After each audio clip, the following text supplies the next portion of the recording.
بسم اللہ الرحمن الرحیم۔ قارون کو دولت مل گئی، اتنا بڑا خزانہ تھا اس کے پاس کہ قرآن کہتا ہے کہ ایک جماعت مل کے صرف خزانے کی چابیاں اٹھاتی،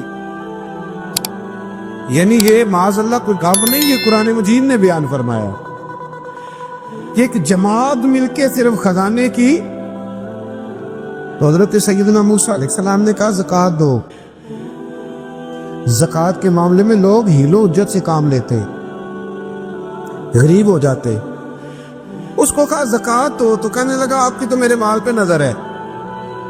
اب نے فرمایا تو بڑا بیوقوف ہے، مال تجھے اللہ نے دیا ہے نا، اللہ کے رستے میں دے۔ یہ کام ذرا مشکل ہے کہ اس کو بار بار کہا تو اس نے نہ بجائے اس کے کہ وہ مال دیتا، اس نے حضرت موسیٰ پہ الزام لگا دیا، ایک عورت کو تیار کر کے لایا۔ یہ الزاموں والا کیس سنتے آ رہے ہیں آپ کہاں تک؟ حضرت یوسف پہ بھی لگا، جناب مریم پہ بھی لگا، حضرت سیدنا موسیٰ کلیم پہ بھی لگا، اور حضرت عیسیٰ پہ بھی سارے ہوئے نا الزامات۔ آپ کیا بات کرتے ہیں؟ الزام لگانا، بہتان ترازی کرنا، اور ہمارے یہاں اچھی بات دل سے پھیلتی ہے، بری خبر وہ جلدی پھیل جاتی۔ ایک عورت کو تیار کر کے لایا معاذ اللہ تعالیٰ حضرت موسیٰ پر الزام لگانے کے لیے، اور جب وہ بی بی آپ کے سامنے لا کے کھڑی کی تو حضرت موسیٰ نے جلال فرمایا تجھے قسم ہے اللہ کی عزت کی، سچ سچ بتا معاملہ کیا ہے۔ تو وہ خاتون کانپنے لگی، کہنے لگی میں موسیٰ کلیم کے سامنے کیسے کھڑی ہو سکتی؟ مجھے تو اس نے پیسے دے کے تیار کیا، مجھے اس نے مجھے پیسے دے کے تیار کیا، اور بڑی اس نے مجھے تکلیف دی ہے۔ یہ جب کہا تو حضرت موسیٰ علیہ السلام رونے لگے کہ تو سارا کچھ کرتا پر میری سفید چادر پہ داغ تو نہ لگانے کی کوشش کر۔ آپ رونے لگے۔ آپ یقین کریں لوگ تکلیف دیتے ہیں، بعضوں کا ایسی بات کرتے ہیں جس کا کوئی وجود نہیں ہوتا، تو یہ کچھ لوگ کر دیتے ہیں لیکن وہ سمجھتے نہیں۔ کہتے ہیں آپ حوصلہ کریں، آپ درویش ہیں۔ حضرت موسیٰ سے بڑا درویش کون ہوگا؟ کلیم تھے نا اللہ کے، بڑا جگرا ہے نا، لیکن رو پڑے، کہنے لگے تجھے ایسا نہیں کرنا چاہیے، کہنے لگے اللہ اب اسے سزا دے۔ تو رب کریم نے اس کے سارا ساز و سامان سمیت اسے زمین میں دھنسا دیا، وہ زمین میں غرق ہو گیا اپنے خزانے سمیت۔ امام اعظم ابو حنیفہ رحمۃ اللہ تعالی علیہ کچھ لوگ حسد کرنے لگے، تو ایک عورت ایک دفعہ آ گئی، کہنے لگی کوئی مسئلہ پوچھنا ہے۔ یہ بڑا کٹھن سا معاملہ ہوتا ہے، جو آدمی جو کام کر رہا ہوتا ہے وہی روپ دھار لیتے۔ مسئلہ پوچھنے اندر آئی تو باہر سے شور ہو گیا، لوگ آ گئے، کوتوال کو بلا لیا، معاذ اللہ امام صاحب کے پاس بی بی ہے، جیل میں لے گئے، سویرے فیصلہ کریں گے۔ رات کو ساری رات امام اعظم نے نماز پڑھی، ساری رات، اور کہنے لگے اللہ اب تو میں بوڑھا ہو گیا، اس حال میں اب ان سوالوں کا جواب دوں گا۔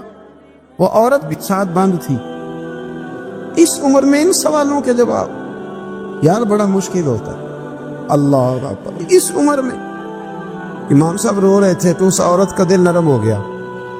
امام صاحب سے کہنے لگی مجھے غلطی ہو گئی، میں نے پیسے کسی سے پکڑ لیے تھے، حضور آپ تو اللہ کے نیک بندے ہیں۔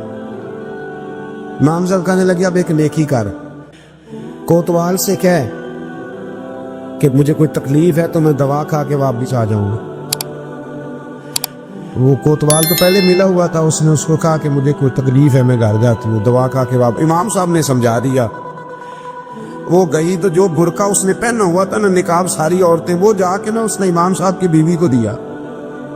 امام صاحب نے اس کو سمجھا کے بھیجا تھا، وہ برقع گھر لے گئی اور جا کے زوجہ کو ساری بات سنائی، وہ دوائی کھانے گھر چلی گئی اور زوجہ برقع پہن کے تھانے آ گئے۔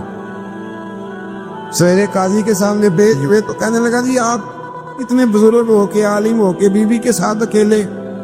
فرمایا میری بیوی ہے تو میں نے اکیلے ہی ہونا تھا اس کے ساتھ، اور کس نے ہونا تھا؟ جناب آپ کی بیوی۔ فرمایا بلاؤ میرے سسر کو، اور بلاؤ محلے کی 10-12 عورتوں کو بھی دیکھ لے۔ انہوں نے دیکھا تو امام صاحب کی بیوی نکل آئی، وہ جتنے تھے نا الزام لگانے والے وہ اب غور سے دیکھ رہے تھے، تو ایک کہنے لگا امام صاحب سے یہ کیا ہوا؟ فرمایا قرآن ہے وَتُعِزُّ مَن تَشَاءُ وَتُذِلُّ مَن تَشَاءُ. یہ قرآن ہے، ہونا کیا تھا؟ رب نے اپنا وعدہ سچا کر کے دکھایا ہے. تو اس نے بھی الزام لگایا، پھر سزا یہ ملی کہ وہ ہمیشہ کے لیے زمین میں دھنستا. دولت کون دیتا ہے؟ اللہ دیتا ہے نا. تو اگر اللہ کہے تھوڑی سی واپس بھی کرو، بندیاں دے خرچے بات جاندے نے، تھوڑی سی واپس مانگ لے تو ہاتھ تانگ ہو جاتا ہے. ایک خاتون نے ایک دفعہ مجھے پیغام دیا تو میں بڑی اس کی بات سن کے مجھے عجیب لگا. وہ کہنے لگی کہ دوسری جگہ میری شادی ہوئی ہے، مجھے طلاق ہو گئی تھی. تو مجھے ایک تانا روز سننے کو ملتا ہے تو اتنی اچھی ہوتی تو وہاں نہ رہ لیتی. یہ کوئی تانے والی بات ہے؟ تو ضروری ہے کہ بیوی غلط ہوتی ہے تو طلاق ہوتی ہے؟ اللہ کے محبوب علیہ السلام کی 2 صاحبزادیوں کو ابو لہب کے 2 بیٹوں نے طلاق بھیج دی تھی. کس کی غلطی تھی؟ تو آپ کیا کہہ سکتے ہیں یہاں کیوں طلاق؟ تو اتنی جلدی بات تھوڑی کر دیں گے آپ، تھوڑی احتیاط فرمائیں بولنے. حضرت عبداللہ ابن عباس فرماتے ہیں میرے نبی پاک علیہ السلام نے میری تربیت فرمائی، اور محبوب پاک علیہ السلام نے فرمایا عبداللہ یاد رکھنا، یہ نوجوان دوست میری بات لکھ لیں، پریشان لوگ میری بات لکھ لیں، جن کے پاس قوت فیصلہ نہیں وہ اس بات کو لکھ لیں. حضرت عبداللہ ابن عباس فرماتے ہیں میرے نبی پاک علیہ السلام نے مجھ سے فرمایا تھا عبداللہ سن، اگر ساری دنیا مل کے تیرا کوئی نفع کرنا چاہے کر نہیں سکتی جب تک میرے رب کی رضا نہ ہو. اور فرمایا ساری دنیا مل کے تیرا کچھ بگاڑنا چاہے تو عبداللہ بگاڑ نہیں سکتی جب تک رب کریم کی حکمت کا تقاضا نہ ہو. لوگوں سے ڈرنا، لوگوں کی طرف دیکھنا، ماحول دیکھ کے اپنے راہ کا تعین کرنا، ہر بندے کے خیالات کے مطابق ڈھلنے کی کوشش کرنا، فلانا نہ ناراض ہو جائے، فلانا نہ ناراض ہو جائے، وہ جس نے ہونا ہو جائے، بس رب رسول ناراض نہ ہو. اپنی زندگی میں اپنے مالک کو مولا جان کے بل اللہ مولاکم، اللہ تمہارا مولا ہے، وَهُوَ خَيْرُ النَّاصِرِينَ، وہ بہترین مددگار ہے. توجہ جب بھی کریں رب کی جانب کریں. اپنے دل کا قبلہ درست رکھیں، سوچوں کے زاویے سیدھے رکھیں. میرے بھائی مالک جب بندوبست کر دے نا، جب مالک بندوبست کرتے پھر ایسا بندوبست کرتا ہے کہ لوگوں کے پاس نا چارہ نہیں رہتا. حضرت مریم رضی اللہ تعالی عنہا پاک باز تھی، مسجد میں رہی تھی، پر مالک کی حکمت کے تقاضے بڑے عجیب ہے نا. پھر جناب مریم کو اللہ تعالیٰ نے بغیر شوہر کی اولاد عطا کر دی. یہ بات ہی ایسی تھی. کسی نے کہا تھا کہ مخلوق تو فنکار ہے اس درجہ کے پل بھر میں سنگے در کعبہ سے بھی اسنام تراشے. تم کون ہو کیا چیز ہے داغ کبابی، لوگوں نے تو مریم پہ بھی الزام تراشے. تو لوگوں نے کہا کدھر سے لے آئی بچہ، تیرا باپ تو ایسا نہیں تھا، کہاں سے لے آئی؟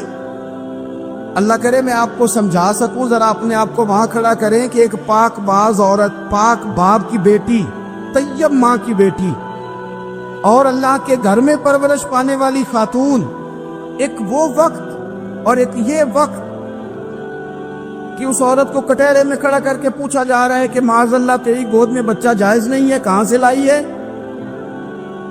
اب خود سے صفائیاں بندہ کتنی کو دے، کتنی کو وضاحتیں کرے. اور میں نے تو اپنی زندگی میں دیکھا ہے زیادہ وضاحت دینے والے کو بھی لوگ جھوٹا سمجھنے لگ جاتے ہیں. زیادہ وضاحت دینے پر بھی لوگ کمزوری کا اظہار سمجھتے ہیں کہ کمزور پڑ گئے. آپ صلح کی کوشش کرتے ہیں، سامنے والا بزدل سمجھ لیتا ہے. زیادہ وضاحتیں بھی کمزور کر دیتی. اب حضرت مریم کو کٹہرے میں کھڑا کر کے کہا بچہ کس کا ہے؟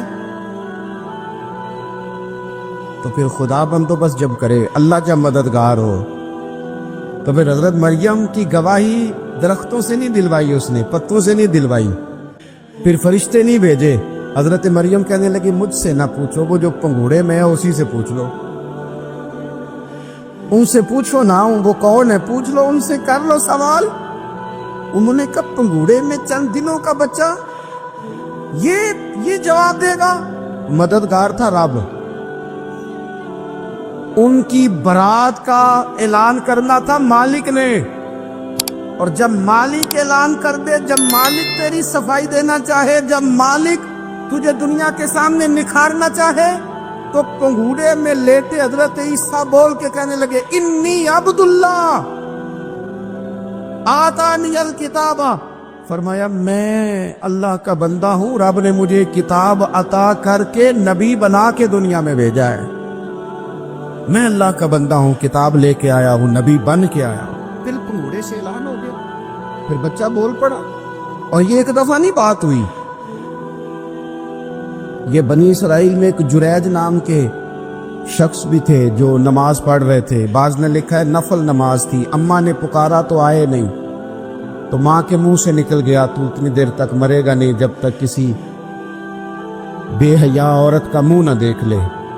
تو وہ عبادت گزار تھے، لیکن لوگوں نے ان کی عبادت، ریاضت، پرہیزگاری کو نہیں دیکھا. بس ایک عورت کو بھیج کے الزام لگوا دیا. وہ عورت آیا جایا کرتی تھی، اب آ جاتی ہیں عورتیں مسئلہ پوچھنے کے لیے سے بھی آ جاتی ہیں. ماحول میں کچھ جگہ ایسی بھی ہیں جہاں عورتیں دم کرانے کے بہانے آ جاتی ہیں. وہ خاتون آتی جاتی تھی اس خانقاہ پہ، آستانے پہ. یہ بخاری میں موجود ہے. پھر اس نے کہا میری گود میں جو بچہ ہے یہ انہی کا ہے. مجھے بتائے کیسے بندہ وضاحت دے. حالات خراب ہو گئے، لوگ کٹیا جلانے لگے، ماحول اور طرح کا بن گیا. میرے نبی پاک علیہ الصلوۃ والسلام فرماتے ہیں پھر اس رب کے بندے نے کہا مالک تو کریم ہے، تیری مشیت کا تقاضا آیا جو میری ماں نے جملے بولے تھے، اور اب میں وضاحت دینے کے قابل نہیں رہا. اب تو ہی کرم کرے گا تو دروازہ کھلے گا. تو وہ چند دنوں کا بچہ پنگوڑے میں بول کے کہنے لگا میں اس درویش کا نہیں، میں تو فلانے چرواہے کا بچہ ہوں، وہ جو بکریاں چراتا ہے. رب کی مدد کو پکاریں، اپنے ساتھ اپنے مالک کی مدد کو شامل کریں. تھوڑے رزق پر بھی گزارا اچھا ہونے لگ جائے گا. سارے لوگ آپ کو گرانے کی تدبیریں کر رہے ہوں گے اور مالک آپ کو عزتیں عطا فرما دے گا. اس کی بارگاہ سے حکمت کا تقاضا اور ہو جائے گا. ہم نے ساری زندگی لوگوں کو راضی کرنے میں گزار دی، ساری زندگی بڑھاپا آ گیا بچوں کو پالتے، اور بچوں نے آخری عمر میں کہہ دیا ابا اگر کوئی ڈھب کا کام کر لیتے تو آج ہمارے دن بھی پھر نہ جاتے. ساری زندگی گزار دی بہن بھائیوں کو راضی کرنے میں، ساری زندگی گزار دی ذمہ داریاں اٹھانے میں. ان کو 99 دفعہ دیا، ایک دفعہ نہیں دیا تو انہوں نے کہہ دیا تو نے تو کبھی دیا ہی نہیں، تو تھا ہی نہیں. ساری زندگی محلے داروں، علاقے والوں کو راضی کرنے میں گزار دی. اور میں نے ایسے لوگ بھی دیکھے دین کے لیے وقت گزارا، لیکن جب بڑھاپے میں دانت کام نہ کرتے تھے تو وقت کے مفتیوں کو بھی مسجدوں کی کمیٹیوں نے کہہ دیا اب آپ کی سمجھ نہیں آتی، ہم نے خطیب کو یور رکھنا ہے. نہ دیکھو دنیا کی طرف، دنیا رلا دیتی ہے. نہ راضی کرو بندوں کو، بندے تھکا دیتے. نہ پیچھے بھاگو ہر وقت دنیا داروں کے، یہ انسان کو کمزور کر دیتے ہیں.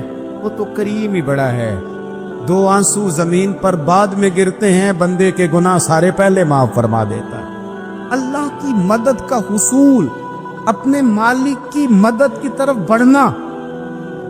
آپ کو بدر کی جنگ بھی یہی درس دے گی، آپ کو احد کا میدان بھی یہی سبق دے گا، فتح مکہ بھی یہی سبق دے گا. میرے دوستو، جب رب مدد فرمائے، جب اللہ مددگار بنے. دوستوں سے ایک بات اکثر کرتا ہوں، میں کہتا ہوں کہ جتنے درد سے آپ امیر کو اپنی کہانی سناتے ہیں نا، اور جس طرح آپ کے آنسو بات کرنے سے پہلے گر جاتے ہیں کہ غریب ہیں، بچیاں ہیں، کاروبار نہیں، او میرے سنگیو، اس سے آدھے آنسو اپنے رب کی بارگاہ میں بکھیرو، اس کے حضور عرض گزار ہو جاؤ، اس سے طلب کرو. ایک وقت انسان پر زندگی میں ایسا آتا ہے کہ اسے یوں محسوس ہوتا ہے کہ میرا سایہ بھی ذرا سا پیچھے ہٹ گیا ہے. اسے یوں لگتا ہے کہ میں کسی سہارے پہ ہاتھ ڈالتا ہوں تو وہ بھاگ جاتا ہے مجھ سے. لیکن مالک کی بارگاہ ایسی عظیم بارگاہ ہے، رب رسول کے آستانے اتنے بڑے ہیں کہ آپ جب وہاں کشکول طلب دراز کرتے ہیں تو جھولی پھیلانے میں دیر لگتی ہے، ان کو بھرنے میں تو کوئی دیر نہیں لگتی۔ ہم نے اپنا سوچ کا قبلہ ہی دنیا کو بنا لیا۔ یہ جو اللہ والوں کی مدد ہے، یہ تو ہے نہیں اللہ ہی کی مدد ہے، لیکن یہ جو سیٹھوں کی طرف توجہ کرنا، نوابوں کی طرف توجہ کرنا، دنیا داروں کی طرف توجہ کرنا اور اپنا مزاج اس طرح کا بنا لینا، یارو گردن کو جھکا دیتا ہے خیرات کا پتھر، جہاں میں مانگنے والوں کے سر کبھی اونچے نہیں ہوتے۔ اور اقبال کہتے ہیں غیرت ہے بڑی چیز جہان تگ و دو میں، پہناتی ہے یہ فقر کو تاج سردارا۔ میں عرض کروں گا کہ اپنی آپ جب توجہ کا قبلہ اللہ رسول کو بنائیں گے تو رب فرماتے ہیں وَيَرْزُقْهُ مِنْ حَيْثُ لَا يَحْتَسِبُ، میں نہ تجھے وہاں سے رزق دوں گا جہاں سے کبھی تیرا گمان بھی نہیں گیا ہوگا، یہاں سے بھی مل سکتا ہے، تو نے سوچا بھی نہیں ہوگا۔ بخاری شریف میں حدیث ہے، حضرت جابر بن عبداللہ فرماتے ہیں نبی پاک صلی اللہ علیہ وسلم نے 300 لوگوں کا ایک لشکر روانہ کیا کسی مہم کے لیے، کسی جہاد کے لیے۔ حضرت ابو عبیدہ بن جراح رضی اللہ تعالیٰ عنہ امیر لشکر تھے۔ فرماتے غربت اتنی زیادہ تھی، بھوک اتنی زیادہ تھی کہ ایک ایک کھجور دن میں ایک وقت کھانے کو ملتی تھی، اور کچھ دن ایسے آئے کہ اب کھجور بھی نہیں مل رہی۔ فرماتے اتنی زیادہ بھوک لگی مجاہدین کو، 300 بندہ پتے کھا کے گزارا ہونے لگے۔ یہ بخاری میں موجود ہے۔ آپ فرماتے کہ دریا کے کنارے ہمارا پڑاؤ تھا، ٹھہراؤ تھا، جب بھوک سے نڈھال ہو گئے وَيَرْزُقْهُ مِنْ حَيْثُ لَا يَحْتَسِبُ، اللہ وہاں سے روزی دیتا ہے، گمان بھی نہیں ہوتا۔ فرماتے ہیں ایک مچھلی اللہ تعالیٰ نے دریا کے کنارے بھیجی، فرماتے ہیں وہ تھی تو مچھلی پر پہاڑ جتنی تھی۔ بخاری میں لفظ ہیں، حضرت جابر بن عبداللہ رضی اللہ تعالیٰ عنہ فرماتے ہیں 300 آدمی 18 دن تک اس مچھلی کو کھاتے رہے، مچھلی ختم ہی نہیں ہوئی۔ مچھلیاں نہیں، مچھلی کہتے ہیں 18 دن 300 بندہ کھاتا رہا، مچھلی ختم ہی نہیں ہوئی۔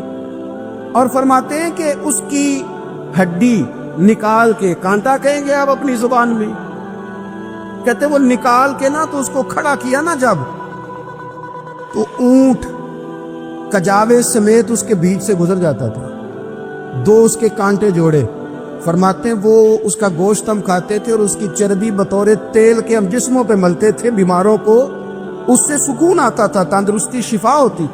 فرماتے ہیں ہم کھایا بھی ہم نے، اور کچھ لے کے ہم مدینے بھی گئے، اور قربان جائیں نبی پاک نے بھی اس میں سے کھایا۔ ہم نے عرض کی حضور یہ معاملہ کیا ہے، یہ ماجرا کیا ہے؟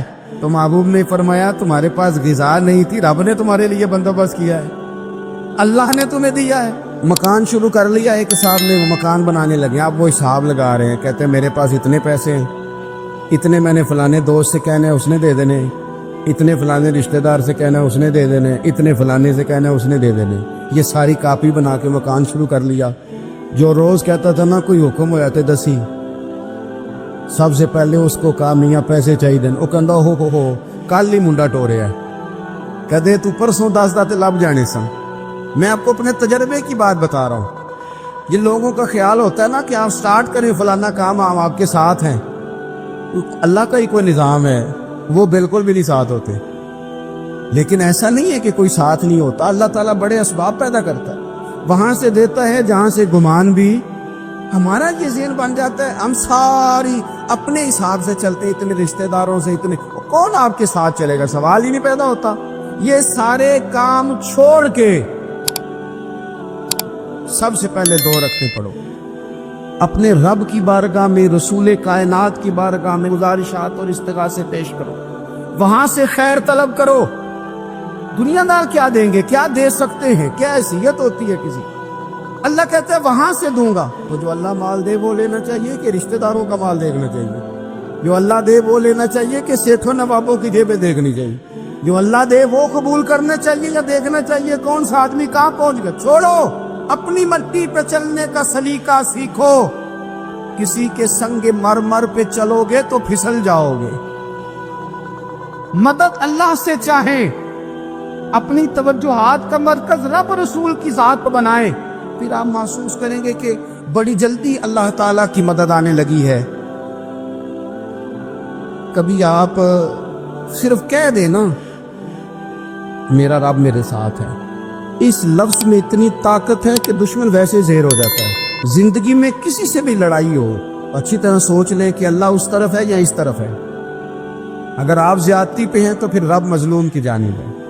اگر اللہ کی مدد آپ کے ساتھ ہے تو دنیا کی کوئی طاقت آپ کو گرا نہیں سکتی، اور اگر آپ مظلوم کے مقابلے میں ظالم بن کے آپ کھڑے ہو گئے ہیں اور آپ نے رویہ وہ اختیار کیا ہے کہ جس میں مدد نہیں آئے گی، تو پھر یاد رکھ لیں کہ آپ کوئی بھی ہیں، کہاں بھی ہیں، آپ کمزور ہیں۔ طاقتور تھے ابتدائے اسلام میں، ظاہری طاقت تھی کفار مکہ کے پاس، وہ ڈنڈوں سے مارتے تھے غریبوں کو، ان کے ہاتھوں میں ڈنڈے تھے، پر خدائی طاقت ان مظلوموں کے ساتھ تھی۔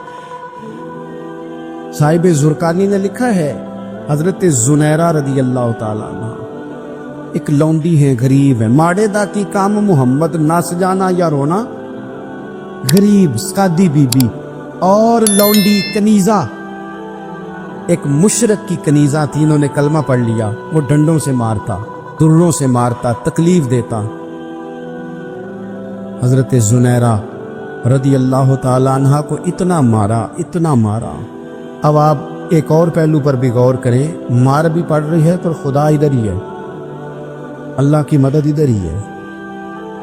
رب کہتا ہے کہ پہلے تو صبر کرنا، ان اللہ مع الصابرین، تو صبر کرے گا تو پھر رب کی معیت ملے گی، ذرا ٹھہرنا، تو تھوڑا ڈٹنا۔ ان الذین قالوا ربنا اللہ ثم استقاموا تتنزل علیہم الملائکہ، تو کہے اللہ میرا رب ہے، پھر تو پہلے ڈٹ، پہلے تو نے ڈٹنا ہے۔ ثم استقاموا، جو ڈٹ گیا، تتنزل علیہم الملائکہ، ڈٹنے والے کے لیے مدد آتی، پہلے تھوڑا ٹھہرنا پڑتا ہے، پہلے تھوڑا صبر کرنا پڑتا ہے، حوصلہ کرنا پڑتا، اس کے بعد مدد آتی۔ مار پڑ رہی ہے، مارا جا رہا ہے، حضرت زنیرہ کو ان کا مالک جو ہے ظاہری آقا وہ مار رہا ہے، یہ کنیزہ ہے، ماں اتنا مارا، اتنا مارا، ان کی بینائی چلی گئی، نظر آنا بند ہو گیا۔ ابو جہل آیا اور کہنے لگا زنیرہ دیکھا نا ہمارے بت تیری آنکھیں لے گئے، معاذ اللہ، لات و منات ہمارے بتوں نے تجھے اندھا کر دیا۔ اب ایسا نہیں ہے کہ بی بی روتی جا رہی ہے، روتی جا رہی ہے، مایوسی مایوسی، معاذ اللہ، پریشانی، غریبی بڑی ہے، پوچھنے والا کوئی نہیں، یہ باتیں نہیں۔ کیا جملے ہیں خاتون کے، کیا لفظ ہیں۔ ابو جال نے تنزیہ کہا، معاذ اللہ، کہنے لگا دیکھا نا ہمارے بتوں نے تجھے اندھا کر دیا۔ تو جناب زنیرہ آنکھوں کی بینائی گئی ہے، رات کو گئی ہے، دکھ ابھی تازہ ہے، لیکن اللہ پہ جو توکل ہے، اپنے مالک سے جو رشتہ ہے، وہ اتنا مضبوط ہے، اتنا طاقتور ہے، اس میں اتنی گہرائی ہے کہ حضرت زنیرہ بول کے نا اتنی قوت سے بولی، اتنی طاقت سے بولی کہ پورے کفر پر لرزہ طاری ہو گیا۔ فرمانے لگی تمہارے بتوں کی کیا اوقات ہے کہ وہ میری بینائی لے جائیں، یہ میری رب کی حکمت کا تقاضا ہے۔ جب تک اس نے چاہا زنیرہ دیکھتی رہی، اور جب اس نے چاہا زنیرہ کی آنکھوں کی بینائی چلی گئی، اور اگر وہ چاہے گا نا تو بینائی واپس بھی کر دے گا۔ اگر ہو ذوق یقین پیدا تو کٹ جاتی ہیں زنجیریں، اگر وہ چاہے گا تو بینائی آ بھی جائے گی۔ حضرت زنیرہ نے رات کو یہ لفظ کہے، ابو جال اور سارے کفار ڈر کے سن کے چلے گئے، آپ اطمینان سے آ کے بستر پہ سوئی۔ جب سویرے اٹھی تو اللہ نے آنکھوں کی روشنی واپس کر دی تھی، آنکھوں کی اب چھڑی پکڑی ہے، بازاروں میں گھومتی ہے، کہتی ہیں بلاؤ کدھر ہے تمہارے لات و منات، دیکھو میرے رب نے روشنی واپس کر دی۔ آ کر میرے ساتھ ادھر آ، ستمگر ہنر آزمائے، تو تیر آزما ہم جگر آزمائے۔ بیمار لوگوں یاد رکھو، کہہ دیا ڈاکٹر نے کہ تو بڑا بیمار ہے، تو بڑا کمزور ہے، یہ ہو گیا وہ ہو گیا، تو ڈاکٹر اپنے علم کے مطابق بات کر رہا ہے، ہوگا تو وہ جو میرا رب چاہے گا۔ کمزور ہو جانا، پریشان ہو جانا، تکلیف میں آ جانا، پتہ نہیں بات ہو گئی ہے تو جانے کیا ہو جائے گا. اپنی زندگی کے اندر اپنے رب سے رشتہ مضبوط کرے, رسول کائنات سے رشتہ مضبوط کرے, اللہ والوں سے رشتہ مضبوط کرے. حضرت زنیرہ نے پیغام دیا کہ زندگی میں جو جینا چاہتے ہیں تو وہ رب کا نام لے کے جی سکتے ہیں. جو اپنی زندگی میں خوشیاں دیکھنا چاہتے ہیں تو رسول اللہ کے نام پر خوشیاں دیکھی جا سکتی ہیں. توکل کی بنیاد پر بندہ خوشیاں لے سکتا ہے. اور اگر انسان میں توکل نہیں ہے تو پھر وہ اس کالے جادو سے بھی ڈر رہا ہے, وہ نیلے سے بھی ڈر رہا ہے, وہ پیلے سے بھی ڈر رہا ہے, وہ فلانے سے بھی ڈر رہا ہے, وہ میرے خلاف فلانا رشتہ دار سازش کر رہا ہے تو ڈر رہا ہے, فلانا میرے بارے میں یہ کر رہا ہے تو ڈر رہا ہے, وہ پتہ نہیں دنیا ادھر ہو جائے گی تو کیا ہو جائے گا. اٹھ باندھ کمر کیوں ڈرتا ہے, پھر دیکھ خدا کیا کرتا ہے. تو اس ساری گفتگو کا نچوڑ آپ کو یہ عرض کیا ہے.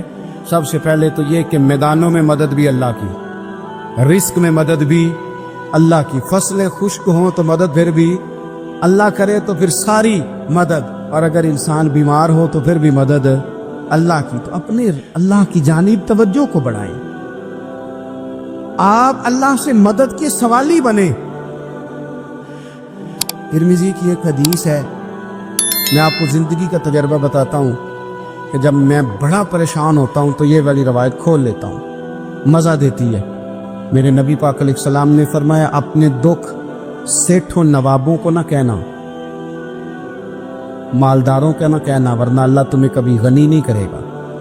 فرمایا اپنے دکھ اپنے رب کی بارگاہ میں عرض کرنا, جلدی کرے یا دیر سے کرے اللہ تمہیں لوگوں سے بے نیاز کر دے گا, اللہ تمہیں غنی کر دے گا. رات کو بیٹھو نا اس کی بارگاہ.